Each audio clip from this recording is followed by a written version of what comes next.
నమస్తే good morning Telangana. ఇక నిన్న అధికారికంగా షర్మిల కాంగ్రెస్ పార్టీలో తన పార్టీని విలీనం చేసి కాంగ్రెస్ పార్టీ కండువా వేసుకుంది. ఇక గతంలో లాగానే ఆమె రాహుల్ గాంధీకి సపోర్ట్గా ఎన్ని రకంగా ట్వీట్స్ పెట్టడం చూస్తున్నాం కదా. ఆ ట్వీట్స్కి అనుగుణంగానే ఈరోజు నిన్న మాట్లాడడం జరిగింది. వైఎస్ రాజశేఖర రెడ్డి గారు తన తండ్రి బాటలు నడుస్తా ఆ తర్వాత తన తండ్రి ఆశయం ఏదైతే ఉందో రాహుల్ గాంధీని ప్రధాని చేయాలని ఒక ఆకాంక్షలో ఒక ఆశయంలో నేను కూడా భాగస్వామికి అవుతా, అవసరమైతే ఆంధ్రప్రదేశ్ కాదు అండమాన్ పంపించి పని చేయమన్నా కాంగ్రెస్ కోసం పనిచేస్తా అని చెప్పి షర్మిల చెప్పడం జరిగింది. ఇక ఓవైపు షర్మిల కాంగ్రెస్ కండువా వేసుకోవడానికి కోసం ఢిల్లీ పయనమైంది. ఆ తర్వాత జగన్మోహన్ రెడ్డి ఏమో కేసీఆర్ని కలిసేందుకు తెలంగాణ రాష్ట్రానికి వచ్చిన పరామర్శించిండు. ఇక రేవంత్ రెడ్డి మొన్న అమిత్ షాతో, ఆ తర్వాత కేంద్ర మంత్రి గజేంద్ర షెకావత్తో, ఆ తర్వాత మరొక మంత్రితో కేంద్ర మంత్రితో ముగ్గురుతో కూడా భేటీ అయిపోయి ఇటు పాలమూరు రంగారెడ్డి విషయంలో జాతీయ హోదా కావాలని వెళ్ళినప్పుడు ఆ జాతీయ హోదా లాంటి సిస్టమ్ పోయింది. 2014 తర్వాత కేవలం కేంద్రం నుంచి వచ్చే సహాయ సహకారం మాత్రం అందిస్తాం, 60% డెఫినెట్గా బేర్ చేస్తామని చెప్పి కేంద్ర మంత్రి నుంచి వాళ్ళకు సానుకూలంగానే స్పందించారు. ఆ తర్వాత ఐపీఎస్ అధికారులకు సంబంధించి 29 మంది కొత్త ఐపీఎస్లు కావాలి నియమించారంటూ కూడా అమిత్ షాని కోరడం జరిగింది. అది కూడా చాలా స్పష్టంగానే గ్రీన్ సిగ్నల్ వచ్చినట్టయింది. ఇక ఇవి నిన్న సంబంధించిన పొలిటికల్ అప్డేట్స్. ఇక ధరణి విషయానికి వస్తే, ధరణి ఇన్ని రోజులుగా ఒక ప్రైవేట్ సంస్థ దగ్గర సాఫ్ట్వేర్ నడిపించినటువంటి ఒక ప్రైవేట్ సంస్థ దగ్గర టెర్రాస్ అన్న ఒక సాఫ్ట్వేర్ సంస్థ దగ్గర ఈ యొక్క పూర్తి వెబ్సైట్ కానీ లేకపోతే పూర్తిగా దీని బాధ్యతలు కానీ ఉండేవి. ఇక నేరుగా దాని నుంచి మొదటి నుంచి కూడా ధరణి వస్తున్నటువంటి సమస్యల దృష్ట్యా కాంగ్రెస్ ప్రభుత్వం దృష్టి సారించి ప్రత్యేకంగా ధరణి సమస్య తీర్చాలంటే అది ప్రభుత్వం దగ్గరే ఉండాలి, దానికి కొన్ని మార్పులు చేర్పులు కూడా చేయాల్సిన అవసరం ఉందంటూ కూడా రాష్ట్ర ప్రభుత్వం భావిస్తున్న నేపథ్యంలో ఇక పూర్తిగా ధరణిని ఆ టెరాసాన్ కంపెనీ నుంచి తన చేతిలోకి తీసుకొచ్చుకునేందుకు రాష్ట్ర ప్రభుత్వం ప్రయత్నం చేసింది. అది TS technical Telangana state technical services ద్వారా కావచ్చు, లేకుంటే ఇతరత్ర ఇంకేదైనా ప్రభుత్వ సంస్థ ద్వారానే ఇది పూర్తి స్థాయి ధరణి యొక్క పర్యవేక్షణ ఉన్న విధంగా రాష్ట్ర ప్రభుత్వం ప్లాన్ చేస్తోంది. ఇక సోనియా గాంధీకి సంబంధించి మొన్న విస్తృత స్థాయి సమావేశంలో కాంగ్రెస్ పార్టీ ఒక నిర్ణయం తీసుకున్నది. పార్లమెంట్ ఎన్నికల్లో సోనియా గాంధీ తెలంగాణ రాష్ట్రం నుంచి పోటీ చేయించే విధంగా కాంగ్రెస్ పార్టీ ఏకగ్రీవ తీర్మానం చేసి ఏఐసీసీ పెద్దలకు అందించింది. అయితే ఇందుకు అనుగుణంగానే సోనియా గాంధీ కూడా సానుకూలంగా ఉన్నట్టుగా మనకు వార్తల్లో వస్తున్నది. దీనికి సంబంధించి ఖమ్మం నుంచి పార్లమెంట్ బరిలో సోనియా గాంధీ దిగే రకంగా కాంగ్రెస్ పెద్దలు ప్లాన్ చేస్తున్నారు. అదేవిధంగా రాష్ట్ర కాంగ్రెస్ కూడా పూర్తి ఈ విషయంలో మమేకమైపోయి సోనియా గాంధీని తెలంగాణ రాష్ట్రం తీసుకురావడంతో పాటుగా ఇక్కడ అత్యధిక మెజార్టీతో గెలిపించే విధంగా రాష్ట్ర ప్రభుత్వం ప్లాన్ చేస్తుంది. మరి ఏం జరగబోతోంది పార్లమెంట్ ఎన్నికల నేపథ్యంలో నిజంగానే సోనియా గాంధీ గ్రీన్ సిగ్నల్ ఇచ్చిందా మాత్రం చూడాలి. కానీ ఇక ఇవైతే పొలిటికల్ ఆ తర్వాత రకరకాల అప్డేట్స్ కానీ ఈరోజు శుక్రవారం అంటే ఈరోజు మరోసారి ప్రజాభవన్ దగ్గర ప్రజావాణి కార్యక్రమం కొనసాగుతుంది. మరి ఇప్పటికే ప్రజావాణి సమస్యలకు సంబంధించి పెద్ద ఎత్తున వినతులు వస్తున్నాయి, అర్జీలు వస్తున్నాయి. వేల సంఖ్యలో వాళ్ళు అర్జీలు ఇస్తూ వెళ్తున్నారు. రైతులందరూ రైతులు కావచ్చు, లేకుంటే నిరుద్యోగులు కావచ్చు, రకరకాల వారిగా వాళ్ళ వ్యక్తిగత సమస్యల గురించి కావచ్చు అందరూ వినతులు ఇస్తున్నారు. మరి ముఖ్యంగా రైతు బంధు విషయంలో పెద్ద ఎత్తున ఆందోళన వ్యక్తమవుతోంది. రైతులందరూ కూడా ఇబ్బందులు పడుతున్నారు. రైతు బంధు వస్తుందా రాదా? ఇప్పటికే జనవరి 5వ తారీఖు ఈరోజు, సుమారుగా డిసెంబర్ 13 నుంచి వాళ్ళు రైతు బంధు చేస్తున్నామని చెప్పి ప్రకటించినప్పటికీ జనవరి 5 తారీఖు సుమారుగా ఒక వారం అటు ఇటుగా నెల రోజులు కావస్తున్నప్పటికీ కూడా రైతు బంధు మీద ఇంకా పూర్తి క్లారిటీ రాష్ట్ర ప్రభుత్వం ఇవ్వలేదు. మరి వెంటనే రైతు బంధు విషయంలో ఒక క్లారిటీ రాష్ట్ర ప్రభుత్వం నుంచి వస్తే కనుక రైతులు ఇంత పెద్ద ఎత్తున ఆందోళన చెందకపోవచ్చు, వాళ్ళకు ఒక చిన్న సాయం కూడా దొరికే అవకాశం అయితే ఉంటుంది. ఇక ఇదే అంశాలకు సంబంధించి వివిధ వార్తాపత్రికలు వచ్చిన కథనాలు చూసే ప్రయత్నం చేద్దాం. ముందుగా ఈనాడు విషయానికి వస్తే హెడ్లైన్ చూస్తే, పాలమూరు రంగారెడ్డికి 60% నిధులు, కేంద్ర జలశక్తి శాఖ మంత్రి గజేంద్ర షెకావత్ హామీ. ఇక జాతీయ హోదా ఇవ్వాలని కోరిన ముఖ్యమంత్రి రేవంత్ రెడ్డి, ప్రస్తుతం ఆ విధానం లేదన్న షెకావత్. కేంద్ర మంత్రులు అమిత్ షా, హర్దీప్ సింగ్లతోనూ సీఎం భేటీ. విభజన సమస్యలు, ఐపీఎస్ క్యాడర్ పెంపు, మెట్రో 2వ దశ తదితర అంశాలపై వినతులు. ఇక 29న ఎమ్మెల్సీ ఉప ఎన్నికలు. ఎమ్మెల్యే కోటాకు సంబంధించినటువంటి ఎమ్మెల్సీ ఎవరైతే ఉన్నారో కడియం శ్రీహరి, కౌశిక్ రెడ్డి ఇద్దరు కూడా ఎమ్మెల్యే గెలిపిన తర్వాత ఆ ఎమ్మెల్సీ పదవులకు రాజీనామా చేయడం జరిగింది. ఇక అవి వేకెంట్గా ఉన్నాయి కాబట్టి వాటి గురించి షెడ్యూల్ విడుదలైంది. 11వ తేదీన నోటిఫికేషన్, ఆ తర్వాత 18న వాళ్ళ నామినేషన్, 19న విత్డ్రాల్, 29న వాళ్ళకి సంబంధించి ఎన్నికలు, అదే రోజున ఫలితాలు కూడా. సో 2 స్థానాలకు సంబంధించి అంటే 2 ఎమ్మెల్సీ ఎన్నికలకు సంబంధించి ఎమ్మెల్యే కోట ఎమ్మెల్సీలకి ఎన్నికలు జరగబోతున్నాయి. దీంట్లో ఒక్కొక్కరి ఎమ్మెల్సీ గెలవాలంటే యావరేజ్గా 40 మంది ఎమ్మెల్యేల సహకారం ఉండాల్సిందే. 40 మంది ఎమ్మెల్యేల సహకారం ఉండాలంటే కాంగ్రెస్ పార్టీకి 64 ప్లస్ సిపిఐ 65 సంఖ్య కాంగ్రెస్ పార్టీ 40 వీళ్ళకు ఒక ఎమ్మెల్సీ గ్యారంటీ. తర్వాత 39 స్థానాలు బీఆర్ఎస్ పార్టీకి, ఆ తర్వాత 7 ఎంఐఎం సో ఓవరాల్గా వీళ్ళకు కూడా 46 వరకు వీళ్ళకు కూడా సంఖ్య ఉన్నది. సో వీళ్ళకు కూడా ఒకటి అంటే ఈ 2 ఎమ్మెల్సీలో ఒకటి బీఆర్ఎస్ ఒకటి కాంగ్రెస్కి అవసరం చేసుకునే అవకాశం ఉన్నది స్పష్టంగా. ఇక 13 ప్రశ్నలు నిపుణుల కమిటీకి నివేదించాలి, వారి నిర్ణయానికి కట్టుబడి ఉండాలి, సివిల్ కానిస్టేబుల్ పోస్టుల నియామకంపై హైకోర్టు ఆదేశం. ఇక కాంగ్రెస్ బారాసాలకు చెరువు ఎమ్మెల్సీ అంటే ఒక వార్త. తర్వాత సెక్స్ కుంభకోణంలో అమెరికా ప్రముఖులు క్లింటన్, ట్రంప్, ఆండ్రూలా పేర్లు ఉన్నట్లు వెల్లడి. ఇక రక్తం అమ్ముకోవద్దన్న డీసీజీఐ, ప్రాసెసింగ్ ఫీజు మాత్రమే తీసుకోవాలి, బ్లడ్ బ్యాంకులు, ఆసుపత్రులకు మార్గదర్శకాలు. ఇక లక్షద్వీప్లో పర్యటిస్తున్న ప్రధాని మోదీ బుధవారం సముద్రంలో స్నార్కెలింగ్ సాహసంతో కూడిన స్విమ్మింగ్ చేశారు. ఇందుకు సంబంధించిన ఫోటోలను గురువారం తన ఎక్స్ ఖాతాలో పంచుకున్నారు. ఇక నేడు యూపీఎస్సీ చైర్మన్తో సీఎం భేటీ, యూపీఎస్సీ తరహాలో టీఎస్పీఎస్సీని తీర్చిదిద్దే విషయమై చర్చలు. ఇక 66 రోజులు 6,713 కిలోమీటర్ రాహుల్ గాంధీ న్యాయయాత్రకు సంబంధించి జోడయాత్రకు సీక్వెల్గా ఇటు ఈస్ట్ నుంచి వెస్ట్ వరకు అంటే అటు అస్సాంలో మొదలుకొని ఈ యొక్క యాత్ర, మణిపూర్లో మొదలుకొని యాత్ర చివరిగా మహారాష్ట్ర ముంబైలో ముగుస్తుంది. 66 రోజుల పాటుగా 6,713 కిలోమీటర్ల పాదయాత్రను రాహుల్ గాంధీ చేపట్టబోతున్నారు. సుమారు దీనిలో పాదయాత్రతో పాటుగా బస్సు యాత్ర అంటే అన్ని సమ్మిళితమై ఉంటాయి. పాదయాత్ర, బస్సు యాత్ర సమ్మిళితమై ఉంటాయి. సో 6,000 కిలోమీటర్ అంటే నాకు తెలిసి భారతదేశంలో మొట్టమొదటిసారిగా ఒక రాజకీయ నాయకుడు పూర్తి భారతదేశాన్ని కలిదిరిగినటువంటి వ్యక్తి, ఏ రాష్ట్రం మొదలుకొని అన్ని రాష్ట్రాలు తిరిగి అందరి సమస్యలు పాదయాత్రతో పాటుగా బస్సు యాత్ర వివిధ యాత్రలు చేపట్టినటువంటి వ్యక్తి రాహుల్ గాంధీ పేరు కైవసం చేసుకుంటారు. ఇక బారాస అధినేత కేసీఆర్కు జగన్ పరామర్శ, ఆరోగ్య పరిస్థితిపై ఆరా, త్వరగా కోలుకోవాలనే ఆకాంక్ష, 45 నిమిషాల పాటు ఉభయుల చర్చలు. ఇక కాంగ్రెస్ గూటికి షర్మిల, పార్టీ ఏ బాధ్యతలు అప్పగించినా విశ్వాసంతో నివర్తిస్తా, రాహుల్ను ప్రధానిగా చూడాలన్నది మా నాన్న కళ అని వెల్లడి. ఇక యథావిధిగా 15% నాన్ లోకల్ కోటా, 2024-25లో ఉన్నత విద్యల అమలు, మే నెలలో ప్రవేశ పరీక్ష నిర్వహించే అవకాశం, ఈ వారంలోనే తేదీలు వెల్లడి. ఇక పురపాలికల్లో అవిశ్వాసాల జోరు, ఆర్మూర్ చైర్పర్సన్ పై నెగ్గిన అవిశ్వాసం, 8వ తేదీన నల్గొండలో ఓటింగ్. ఇక రాష్ట్ర వ్యాప్తంగా ఎక్కడికక్కడ మున్సిపల్ కేంద్రాల్లో కావచ్చు, లేకుంటే కార్పొరేషన్లు కావచ్చు, అవిశ్వాసాలు ఎక్కువైపోతున్నాయి.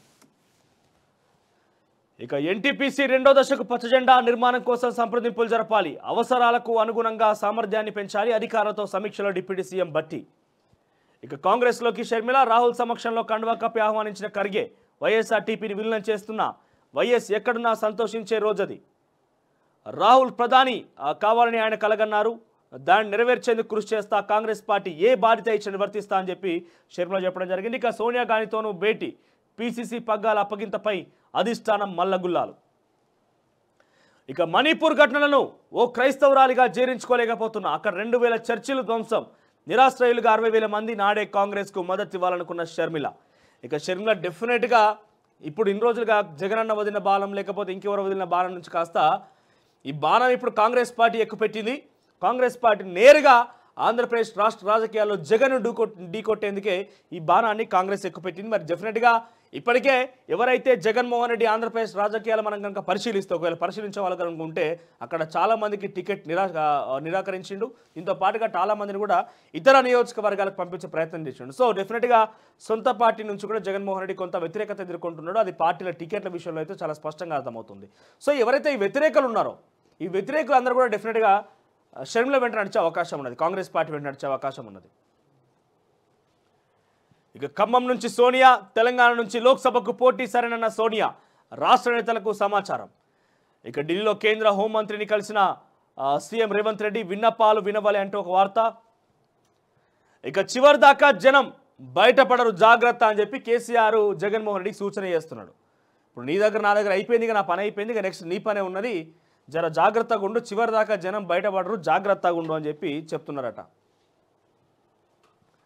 ఇక సర్కార్ చేతికి ధరణి, ఇకపై రికార్డుల నిర్వహణ ప్రభుత్వ సంస్థ ఆధ్వర్యంలోనే, ఎన్ఐసి లేదా టీఎస్టీఎస్కు ఛాన్స్, ముమ్మర కసరత్తు చేస్తున్న ప్రభుత్వం. ప్రస్తుతం టెర్రాసన్ అనే ప్రైవేట్ సంస్థ నేతృత్వంలో ధరణి రికార్డు నిర్వహణ. ఇక 68,000 డబుల్ ఇల్లు రద్దు, టెండర్ దశలోనే ఉన్నవి, పనులు ప్రారంభం కాని వాటి స్థానంలో ఇందిరమ్మ ఇళ్ల పథకం అమలు. బీఆర్ఎస్ హయాంలో 2.91 లక్షల ఇళ్లు మంజూరు, నిర్మితమైన వాటికి 11,000 కోట్లకు పైగా ఖర్చు. ఇక కానిస్టేబుల్ పోస్టుల భర్తీకి లైన్ క్లియర్, 4 మార్కులు కలపాలన్న తీర్పు కొట్టివేత, కమిటీ వేసి ప్రశ్నలపై నిర్ణయం తీసుకోవాలి, నెలలో నియామకాల ప్రక్రియ పూర్తి చేయాలి, ఆదేశాలు జారీ చేసిన హైకోర్టు డివిజన్ బెంచ్.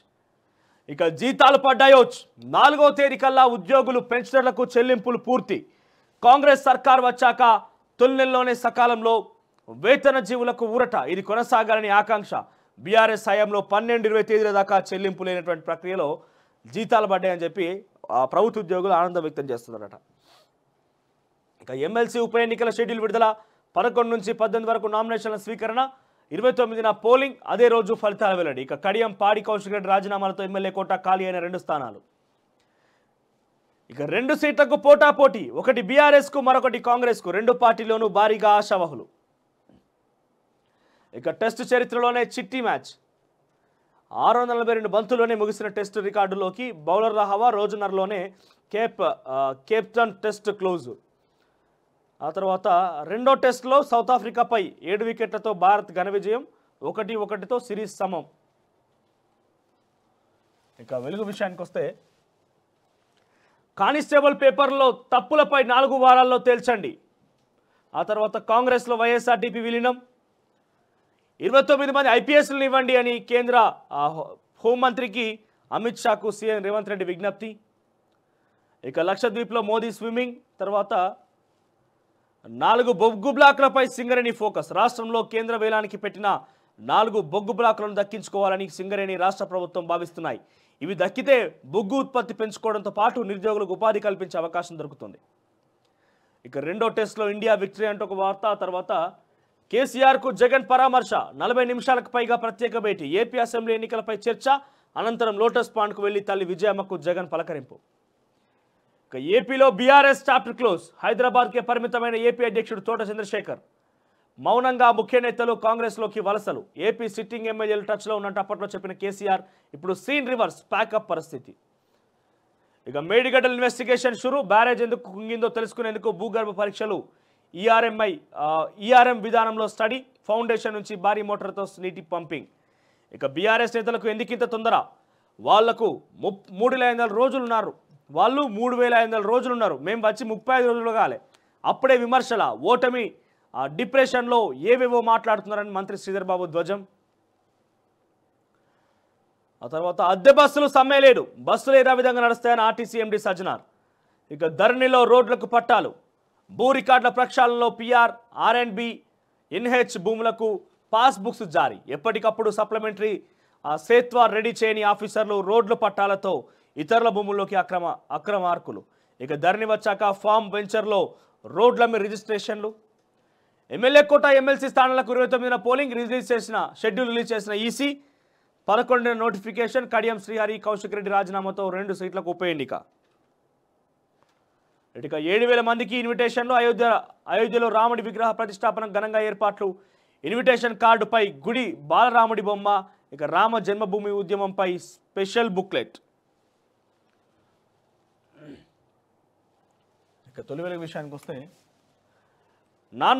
నాన్న కోసం వెళ్తూ బస్సు కింద పడి చిన్నారి దుర్మరణం, అనూహ్య ఘటనతో కుప్పకూలిన తండ్రి.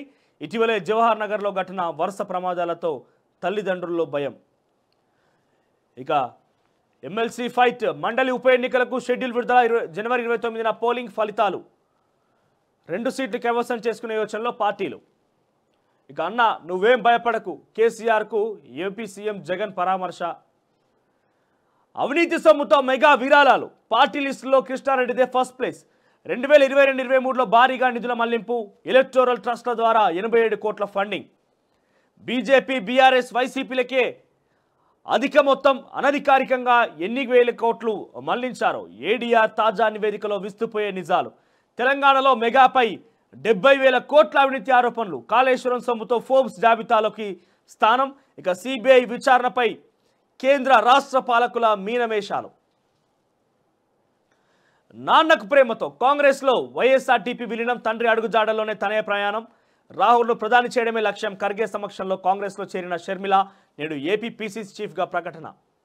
ఇక కాళేశ్వరంపై సిబిఐ, అమిత్ షాను కోరిన సీఎం రేవంత్, హోంమంత్రి కేంద్ర పెద్దలతో భేటీ, పాలమూరుకు జాతీయ హోదా లేనట్టే. ఇక ఆర్థికంగా మద్దతిస్తామని కేంద్రం, తెలంగాణకు రావాల్సిన నిధులపై చర్చ, యూపీఎస్సీ తరహాలో టీఎస్పీఎస్సీ ఇక నేడు ఉదయం యూపీఎస్ చైర్మన్తో సమావేశం. ఇది తొలివినటువంటి మెయిన్ హెడ్లైన్స్ సంబంధించి. ఇక నమస్తే తెలంగాణ విషయానికి వస్తే, ఊరూరా గులాబీ దళం సంస్థాగత నిర్మాణంపై బీఆర్ఎస్ దృష్టి. తెలంగాణ రాష్ట్రంలో మరోసారి సంస్థాగతంగా నిర్మాణంపై దృష్టి అంటే క్షేత్రస్థాయి నుంచి నిర్మాణం విషయంలో దృష్టి పెట్టిందట. మాకు ఒకప్పుడు అడ్డే లేదు, అదుపే లేదు, మేము చెప్పిందే వేదం, మేము చెప్పిందే మాట, లేకపోతే లేనే లేదని చెప్పినటువంటి బీఆర్ఎస్ పార్టీ సంస్థాగతంగా నిర్మాణం కోసం మళ్ళీ ప్రయత్నం చేస్తారు. 2001లో ప్రారంభించిన పార్టీ, 10 సంవత్సరాల అధికారంలో ఉన్న పార్టీ మళ్ళీ సంస్థాగత ఏర్పాటు కోసం మళ్ళీ కృషి చేసేందుకు ప్రయత్నం చేస్తున్నదట. త్వరలో గ్రామస్థాయి నుంచి రాష్ట్ర స్థాయి దాకా పార్టీ కమిటీల నిర్మాణం. పార్లమెంట్ నియోజకవర్గాల సమీక్షలు ముగిసిన తర్వాత కార్యాచరణ. కరీంనగర్ లోక్సభ సెగ్మెంట్ సన్నాహక సమావేశంలో కేటీఆర్ సంకేతాలు. ఇక మేము గేట్లు ఎత్తితే కాంగ్రెస్ ఖతమే, ఆ పార్టీలో ఒక్కరు మిగిలరు, ఒక్కరిని మీకు తీసుకెళ్తే 10 మంది మా వైపు వస్తారన్న బీఆర్ఎస్ నేత గంగుల కమలాకర్ మాజీ మంత్రి ఏమంటాడు, గేట్లు ఎత్తితే మొత్తం వచ్చి మా దాంట్లో చూస్తారు అందరూ అని చెప్పి చెప్తున్నాడు. ఇక కేసీఆర్కు జగన్ పరామర్శ. యోగక్షేమాలు తెలుసుకున్న ఏపీ ముఖ్యమంత్రి. భేటీలో ఇరువురి మధ్య రాజకీయాలపైన చర్చ. జగన్కు బీఆర్ఎస్ నేతల సాదర స్వాగతం. ఇక తిట్టబోతే అక్క కూతురు, కొట్టబోతే కడుపుతో ఉన్నది. కాంగ్రెస్ సర్కార్ను ఏమీ అనలేకపోతున్నాం. తమ పార్టీ సంకట స్థితిపై సిపిఐ నారాయణ వ్యాఖ్య. ఇక 8 నెలల్లో 1,50,000 కోట్లు. బడ్జెట్ అంచనాలో 58% రాబడి. జీఎస్టీ రూపంలో 30,048 కోట్లు. స్టాంపులు రిజిస్ట్రేషన్లతో 9,355 కోట్లు. కేసీఆర్ ప్రభుత్వ ఆర్థిక సంస్కరణతో గణనీయంగా పెరిగిన రాష్ట్ర రాబడి. ఒక ఉమెన్ సేఫ్టీ ఇప్పుడు ఇక్కడ చూస్తే మనకు ఆదాయం పెరిగిందనే విషయంలో మేమే చేసినాం, కేసీఆరే కారణం అని చెప్పుకునే మీరు మరి తెలంగాణ రాష్ట్రంలో ఇప్పుడు అప్పుల కుప్పైంది, ఆగమైపోతుందని చెప్పి కాంగ్రెస్ పార్టీ చెప్తున్నా, లేకపోతే నిరుద్యోగుల సమస్యలు ఉన్నాయన్నా, ఇంకేదో ఉన్నా, ఇది కూడా కేసీఆర్ కారణం అని ఎందుకు చెప్తలేరు? 10 సంవత్సరాలు అధికారంలో ఉన్న కేసీఆరే కదా. ఇప్పుడు ఆదాయం పెంచిండు, జీడిపి పెరిగింది, పర్ క్యాపిటల్ ఇన్కమ్ పెరిగింది, జిఎస్డిపి పెరిగింది. ఇప్పుడు ఇది జిఎస్టీ రూపంలో మనకు స్టాంప్ రిజిస్ట్రేషన్తోనే ఆదాయం పెరిగిందని చెప్పేటి మీరు, రాబడి పెరిగిందని చెప్పేటి మీరు, నిరుద్యోగుల విషయంలో ఇంత పెద్ద నిరుద్యోగత పెరిగిందానికి కారణం కేసీఆరే, లేకపోతే ధరణి సమస్యల గురించి కేసీఆరే, ఈ ప్రజా సమస్యలు ఇంత పెద్ద ఎత్తున ఉన్నాయి, రేషన్ కార్డు ఇవ్వడానికి పోవడానికి కారణం కేసీఆరే, ఇట్లెందుకు చెప్తలేరు? మరి కేసీఆరే కదా. ఇప్పుడు మీరు విజయాన్ని ఘనంగా చెప్పుకొని మేము బాహాటంగా చెప్పుకుంటామని పత్రికల్లో యాడ్లు ఇచ్చే మీరు ఎందుకు తప్పు నొప్పుకోలేకపోతున్నారు? ఇదే మిమ్మల్ని ఓటమి పాలు చేసింది. నిజానికి కేసీఆర్ని ఓడగొట్టాలి, కేసీఆర్ని గద్దించాలని చెప్పి క్షేత్రస్థాయి ప్రజలకు లేదు. ఆయన అహంకారం మీదనే దెబ్బ కొట్టాలని చెప్పి అందరూ ప్రయత్నం చేశారు. అహంకారం అనేది ఓడగొట్టాలనేది పూర్తి స్థాయిలో ప్రజలు చేశారు. కాంగ్రెస్ మీద ప్రేమనో కేసీఆర్ మీద ద్వేషం కాదు ఎన్నికలు జరిగింది. కేసీఆర్ అహంకారానికి లేకపోతే బీఆర్ఎస్ పార్టీ అహంకారానికి ప్రజలకు మధ్య జరిగిన యుద్ధంలో బీఆర్ఎస్ పార్టీ అహంకారం ఓడిని ప్రజలు గెలిచారు. ఇక ఉమెన్ సేఫ్టీ. హైదరాబాద్ మహిళా భద్రతలో దేశంలోనే టాప్ 5 నగరాల్లో ఒకటి. భాగ్యనగరం జీవనంపై 87.5% మంది సంతృప్తి. Top cities for women in India survey వెల్లడి. 10 ఏళ్ల కేసీఆర్ పాలనలో శాంతి భద్రతల ఫలితం ఇది.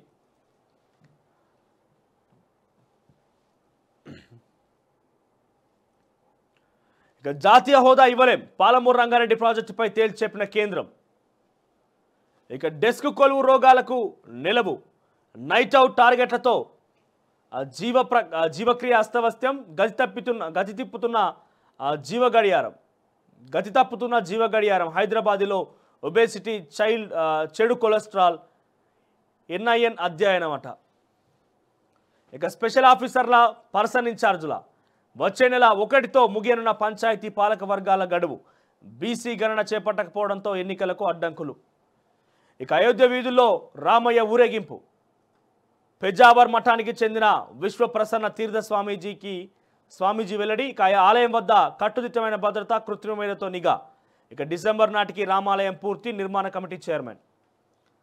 17న రామ్లల్లా ప్రజల ముందుకు.